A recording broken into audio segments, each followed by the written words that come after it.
Morning students. आज हम discuss करने जा रहे हैं नॉट फॉर प्रॉफिट ऑर्गेनाइजेशंस के कुछ एमसीक्यूज। सो क्वेश्चन नंबर 1 है, which of the following is an example of not profit organisation. हमारे पास ऑप्शंस हैं public hospital, corporations, audit firm, insurance companies. So student यहाँ पे हमारा जो राइट आंसर है वो हो जाएगा,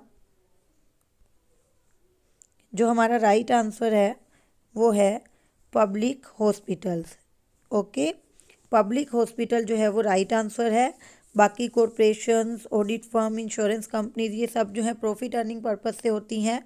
सो जो हमारा आंसर रहेगा वो रहेगा public deposits. Okay students, now question number 2 is the recipient payment account of NPO is a. Recipient payment account में जो है कौन से अकाउंट का रूल अप्लाई होता है? Nominal account, real account, income statement account और फाइनेंशियल स्टेटमेंट। सो स्टूडेंट हमारा जो आंसर है वो क्या रहेगा? हमारा आंसर है वो है real account. Okay, real account क्यों?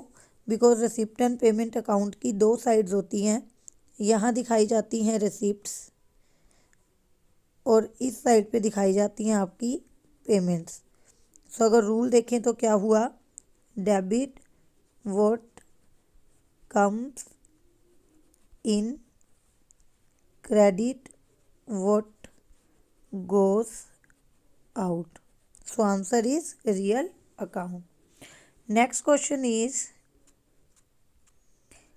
if income is 16,000 rupees, deficit debited to capital fund 4,300, then expenditure is। हमें बताने हैं कि टोटल जो खर्चे हैं वो कितने के होंगे। So student as you know कि डेफिसिट आपका कब निकलता है? When expenditure are more than income. So deficit का फॉर्मूला क्या हुआ? Expenditure minus income.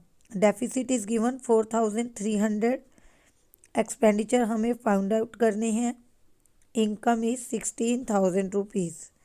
So expenditure will be equal to, ये जो 16,300 है स्टूडेंट्स वो इस साइड पे आके प्लस हो जाएंगे और हमारा जो आंसर है वो हो जाएगा 20,300 rupees. Now next question is, in regard to rent expenses paid in advance of NPO, which of the following classification is correct? Rent expenses paid in advance. So rent expenses paid in advance,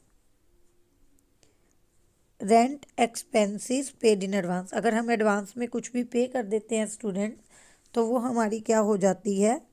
asset. Next question, Which of the following statement is not true for receipt and payment account? Not true, तो यहाँ हमें ध्यान देना है कि उन्होंने हमसे क्या पूछा है। उन्होंने पूछा है हमसे नोट ट्रू के बारे में। क्या पूछा है? Note true. Which of the following is note true. कई बार हम क्वेश्चन ध्यान से नहीं पढ़ते, हमें लगता है ट्रू पूछा है और टिक कर देते हैं, तो यहाँ ध्यान से हमें देखना है। नेगेटिव है ये, नोट ट्रू बताना है रिसिप्ट एंड पेमेंट अकाउंट के बारे में। So it is a summary of cash book, right? It record receipt and payment of revenue nature only. So student यहाँ आपको याद हो तो रिसिप्ट एंड पेमेंट अकाउंट में रिवेन्यू प्लस कैपिटल दोनों नेचर की ट्रांजैक्शन आती है। स्टिल हम सभी ऑप्शंस चेक करेंगे। रिसिप्ट एंड पेमेंट अकाउंट में रिलेट टू करंट, प्रोसीडिंग और सक्सीडिंग अकाउंटिंग पीरियड। तो ये बिल्कुल ठीक बात है कि रिसिप्ट एंड पेमेंट अकाउंट में लास्ट ईयर की ट्रांजैक्शंस भी दिखाई जाती हैं, करंट ईयर की भी दिखाई जाती हैं और नेक्स्ट ईयर की भी दिखाई जाती हैं। Depreciation is not shown it, yes, because जो डेप्रिसिएशन है वो नॉन कैश एक्सपेंस है और नॉन कैश एक्सपेंसेस जो हैं वो रिसिप्ट एंड पेमेंट अकाउंट में नहीं आते। Now move to next question. Our next question is, income and expenditure account is based on. Income and expenditure account किस पर बेस है? Cash accounting, accrual accounting, government accounting और management accounting?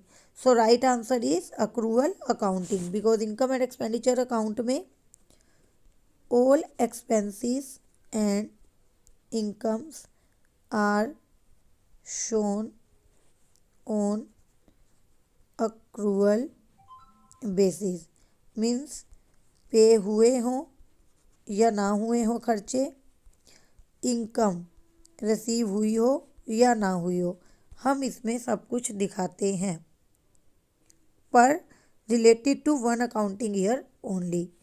Next question is subscription received in advance during the current year is. Subscription received in advance, advance में हमें मिल गया और जब भी हमें एडवांस में कुछ मिलता है तो वो होती है हमारी liability. The next question is which of the following is regarded as an apt to show purchase of fix assets for not profit organisation? Which of the following is regarded as apt to show purchase of fixed assets for not profit organization? तो NPO की fix assets जो होती हैं वो कहाँ दिखाई जाती हैं स्टूडेंट? वो बैलेंस शीट में ही दिखाई जाती हैं। Now the next question is receipts and payment account makes no difference between. Receipts and payment account के अकॉर्डिंग किन में डिफरेंस नहीं किया जाता? Capital and receipts and capital payment में, रिवेन्यू रेसिप्टेंट रिवेन्यू पेमेंट में, current year and previous year में, all of the above. Student receipts and payment account में आप कैपिटल नेचर की ट्रांजैक्शन भी दिखाते हैं एंड रिवेन्यू नेचर की भी। इसमें जो है वो आप लास्ट ईयर की ट्रांजैक्शन भी दिखाते हैं, करंट ईयर की भी दिखाते हैं और नेक्स्ट ईयर की भी दिखाते हैं। सो यहाँ पे हमारा आंसर होगा all of the above. Our next question is which of the following is to be recorded in an income and expenditure account? Income and expenditure account में स्टूडेंट क्या रिकॉर्ड किया जाता है? इनकम एंड एक्सपेंडिचर अकाउंट में purchase of fix assets, no, ये तो नहीं दिखाई जाती। Capital expenditure incurred on fix asset, no. Profit on sale of fix assets, yes. Sale of fix asset, no. So our right answer is profit on sale of fixed asset. This is our right answer. Now the next question is receipt and payment account is a summary of, this is the easiest question, कि receipt and payment account जो है वो किसकी summary है? वो summary है cash receipt and cash payment की।